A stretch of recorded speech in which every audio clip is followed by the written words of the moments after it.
Hi friends, biscuit ഉണ്ടാക്കുന്നത് എങ്ങനെയാണെന്ന് പല ഫ്രണ്ട്സോട് എൻ്റെ അടുത്ത് ചോദിച്ചിട്ടുണ്ട് കേട്ടോ.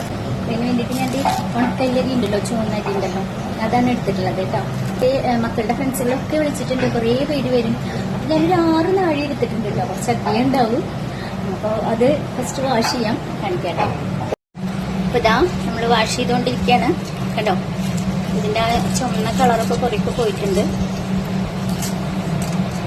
ഇതുണ്ടാക്കാനുള്ള വലിയൊരു ചട്ടി സ്റ്റവിന്റെ മുകളിൽ വെച്ചിട്ടുണ്ട്. അപ്പൊ ഇത് കുറച്ച് വെള്ളം ഉണ്ടായിരുന്നു കേട്ടോ. കുറച്ചധികം വെള്ളം ഒഴിക്കണം. നമുക്ക് ഇതൊന്ന് അതിലേക്ക് ഇട്ട് കൊടുക്കാം. ഫസ്റ്റ് കുറച്ചും വെള്ളം ഒഴിക്കണം, നന്നായി വെള്ളം ഒഴിക്കണം കേട്ടോ. അത് വേവുണ്ടായി. അപ്പൊ നമുക്കിത് വേവാൻ ആവശ്യമായിട്ടുള്ള വെള്ളം ഇതിൽ ഒഴിച്ചു കൊടുക്കാം കേട്ടോ. അപ്പൊ അത്യാവശ്യം വെള്ളം ഒഴിച്ചിട്ടുണ്ട്. നമുക്ക് ഉപ്പൊന്നും ഉപ്പിടരുത് കേട്ടോ. ഇത് അത്യാവശ്യം അരി നന്നായി വെന്തതിന് ശേഷം മാത്രം ഉപ്പിടാൻ പാടുള്ളൂ. അപ്പോൾ നമുക്കിതിനെ ഒന്ന് മൂടി വെക്കാം.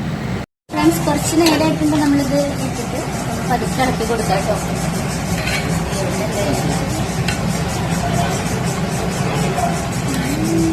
മൂടിയിടാൻ വേണ്ടി നന്നായി തിളച്ച് വേവണ്ട കണ്ടോ. ഇനി നമുക്ക് ഇതിലേക്ക് കുറച്ച് നാളികേരം ചേർത്ത് കൊടുക്കാം കേട്ടോ. കുറച്ച്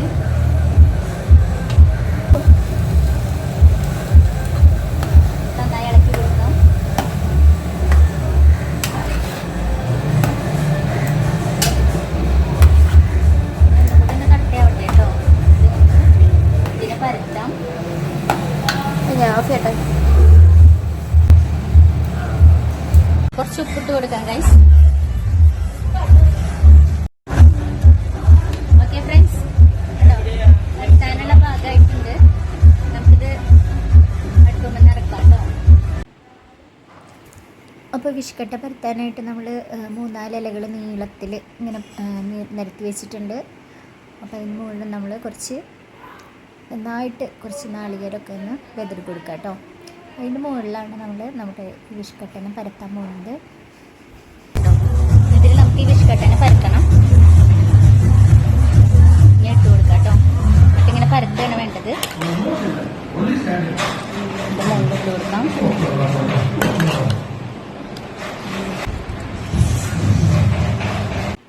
ഇനി നമുക്ക് നന്നായിട്ട് നല്ല ഷേപ്പിൽ നീളത്തിൽ പരത്തി ഇങ്ങോട്ട് എടുക്കാം കേട്ടോ. അധികം കട്ടി വേണ്ട. നമുക്ക് കുറച്ച് കട്ടി കുറച്ചിട്ട് തവി വെച്ചൊന്ന് അമർത്തി കൊടുത്തിട്ട് നന്നായിട്ട് നമുക്ക് നല്ലൊരു അടപരുവത്തിലാക്കിയിട്ടെടുക്കാം. നമുക്കിതിൻ്റെ മുകളിൽ നാളികേരം ജീരകം കൂടി ചതച്ചിട്ടുള്ളത് വെതറി കൊടുക്കാം കേട്ടോ. കുറച്ച് കനത്തിൽ തന്നെ നമുക്ക് ഇട്ട് കൊടുക്കാം. അത് നമ്മൾ കഴിക്കുന്ന സമയത്ത് ഈ നാളികേരത്തിൻ്റെയും ജീരകത്തിൻ്റെയൊക്കെ ആ ഒരു സ്വാദ് എന്ന് പറഞ്ഞാൽ ഭയങ്കര ടേസ്റ്റിയാണ് കേട്ടോ. ഇനി നമ്മൾ കഴിക്കാനെടുക്കുമ്പോൾ നമുക്ക് ഇഷ്ടമുള്ള രീതിയിൽ ഇതിനെ കട്ട് ചെയ്തെടുക്കാം കേട്ടോ. സ്ക്വയറായിട്ടോ റെക്റ്റാങ്കിളായിട്ടോ എങ്ങനെ വേണം കട്ട് ചെയ്തെടുക്കാം. അപ്പം നമ്മൾ വിഷ്കട്ടയ്ക്ക് ശർക്കര കൊണ്ടുള്ള പാനിയാണ് ഉണ്ടാക്കുന്നത്. ശർക്കര പാനി ഉണ്ടാക്കാനായിട്ട് നമുക്ക് കുറച്ച് ശർക്കര എടുക്കാം കേട്ടോ. ഇത്രയും വലിയൊരു പാത്രത്തിലാണ് കേട്ടോ നമ്മൾ കുറച്ചധികം ഉണ്ടാക്കുന്നുണ്ട്. എന്താണെന്ന് വെച്ചാൽ അധികം ആളുകൾ വരുമല്ലോ, എല്ലാവർക്കും കൊടുക്കേണ്ടതല്ലേ. ഇത്രയധികം എടുക്കുന്നുണ്ട്. 1 കിലോനോട് എടുത്തിട്ടുണ്ട് കേട്ടോ. നല്ല മധുരത്തിൽ നമുക്ക് ഉണ്ടാക്കാനായിട്ടാണ്.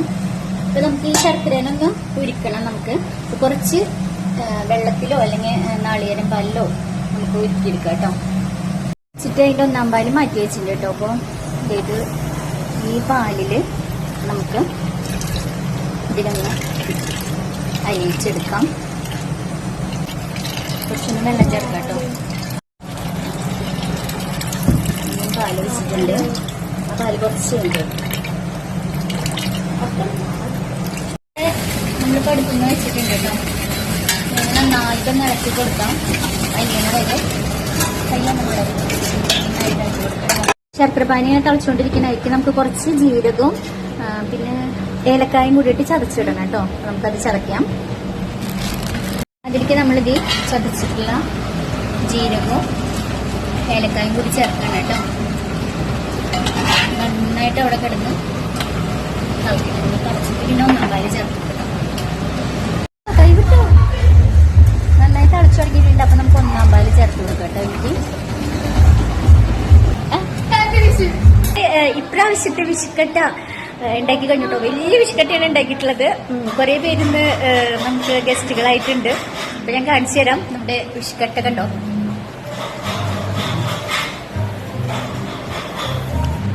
കണ്ടോ, വലിയ ഇഷ്ടത്തെയാണ് ഉണ്ടാക്കിയിട്ടുള്ളത്. ഇതിന് കൂട്ടി കഴിക്കാനായിട്ട് ശർക്കര നീര് ഉണ്ടാക്കിയിട്ടുണ്ട് കേട്ടോ.